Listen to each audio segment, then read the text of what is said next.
Dobrý deň prajem, srdečne vás vítam v mojom kaštieli.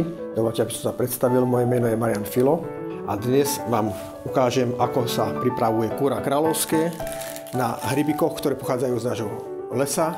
Kuriatko je veľmi výnimočné tým, že je bez antibiotík, je chované v podmienkach welfare. Keď sa pozrieme, konzistencia celé kuraťa je excelentná, je to niečo celkom iné ako kupované priemyselné kura. Recept, ktorý sme vám dneska pripravili, sú to kráľovské kuracie prsia, pripravené na kráľovských hríboch. Je to jednoduché, jedlo si dochutíme solou, korením, to môžeme dať trošku horčice a prudko pečeme na olivovom oleji.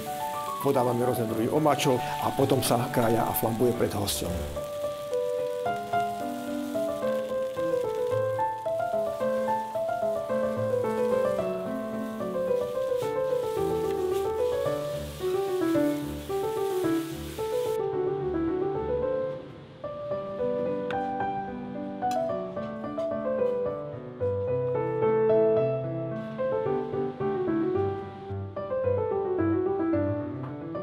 Dneska sme vám pripravili šťavnaté kuriatko kráľovské na hrybikoch. Dúfam, že ste sa nechali inšpirovať a že vám takisto bude chutiť, ako aj u nás.